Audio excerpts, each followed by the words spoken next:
Hey there scoops, welcome back to the YouTube channel. I'm Anas Baggu, a class 12 student who gave his NEET 4 months ago, and I scored 647 marks out of 720 with a rank of 4420. In this video, I'm going to be discussing about the mistakes that I made as a NEET aspirant and the mistakes that I would suggest future aspirants to avoid making. And without further ado, let's get started.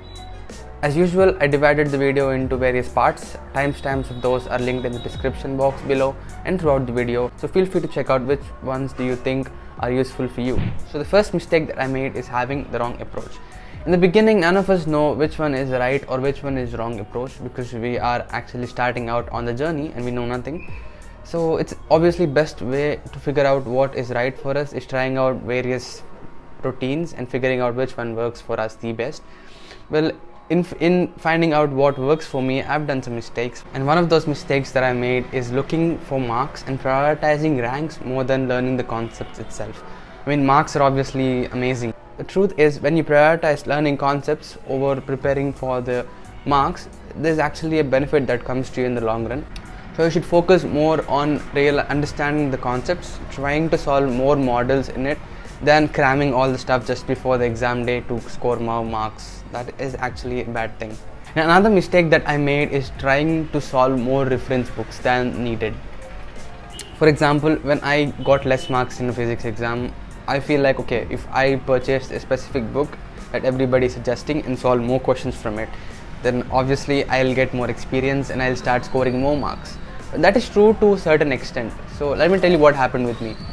I went to a bookstore, I saw some thick, good physics books. So those thick, good books are really tempting for us to solve because they give us this kind of feeling that, okay, after solving this, I'll start scoring well in my examination. So I purchased some books, I solved them for a day or two, a page or two, and then those books are too heavy to carry to school so that you won't be taking them in your class also. And as a result, overall, finally what happens is they'll end up in your shelf. You won't even look at them afterwards. So when you choose your reference book or the question books that you're solving, choose them wisely. Don't just go with what people are saying. Check those books, ask people how those books are instead of just blindly buying a lot of books. Stop buying many books, buy the books that are needed. At least one of them is enough. You don't need to have anything more than that. And the second mistake that I made is comparing myself with others. When 50 people are put inside a room and you are expected to be among the best of them, obviously we'll start comparing ourselves with our classmates. Comparison isn't a bad thing in itself, but letting it get on your nerves and weakening you, that is where it turns into a big problem. You need to understand that some people are better than you in some aspects, but you should not let that dampen your spirit. It is your battle and you should be fighting for it. If not you, then who else will?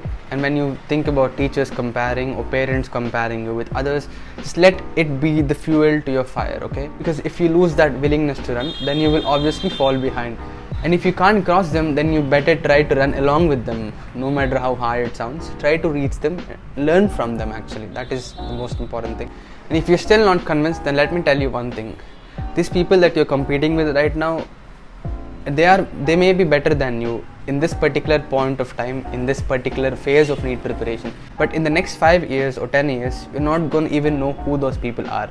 Everybody is on their own journey. You are on your own journey. Take them as an inspiration, learn from them, and put those efforts into your journey to become a better version of yourself. I know this all sounds a bit philosophical, but trust me, comparison anxiety is a real thing. So you should try to learn how to avoid going into that negative phase. The third mistake is getting confused between theory or questions. It is actually a very common question. Which one should I prioritize more, theory or solving questions? And everyone has their own opinions. What I would like to say is a mix of both is ideal. Because reading more theory gives you content that you remember a lot of stuff.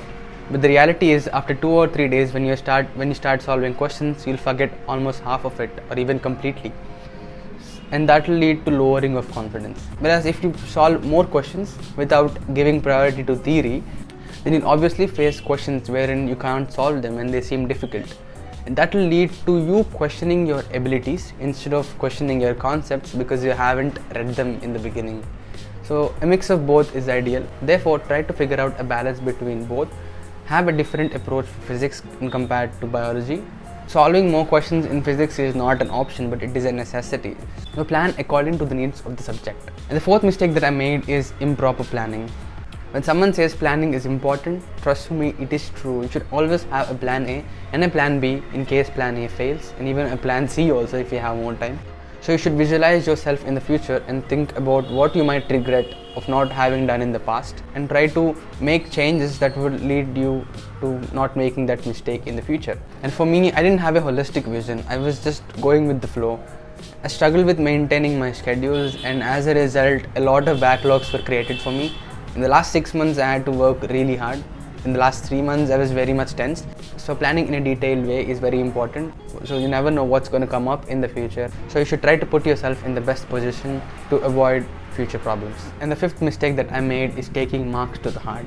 Marks and ranks obviously show our progress, but they are not everything. Okay. If you get into that score anxiety, it will take the best out of you, and you'll start worrying more about marks than actually studying for your exam. So when you make a mistake in an exam, think that it is better to make mistakes in these exams so that you can avoid making them in the main exam. You don't have to be perfect in the ball practice. You can just learn from it and be perfect in the main match. The sixth mistake that I made is not having self-control and belief in myself. Having self-control is very crucial while preparing for an exam, because distractions are just an inch away. And all through my 1.5 years of preparing for NEET exam, I really had a lot of trouble with social media, web series, and lots of distracting things. And with the COVID lockdown then, it was really hard for me to focus on studies. And maybe you are also facing the same problem. So try to limit your distractions, try to put time limits for everything that you do, for breaks and for studies, so that you won't give in to those distractions. And no matter how hard you try to work or slouch, you should take care of your body and self. Firstly, it really sucks to have online classes. You don't really interact with your friends, you don't interact with your teachers in a more realistic way, and leave bonding with friends. You just stay in your house and you just don't know what is happening outside it. That is actually a very, very hard thing for any person to take. And all this stress can lead to burnout. So you should try to balance your studies with leisure and vice versa. Go talk to your parents, eat healthy, try exercising on a regular basis, do a social media detox, and try studying in different ways at different times to figure out which works better for you. So concluding this video, these are the main mistakes that I made as an aspirant and that affected my preparation overall. And one thing, also, I'm not telling you to avoid or not make any mistakes completely, because we are humans, right? Obviously we make mistakes, and that is common of us.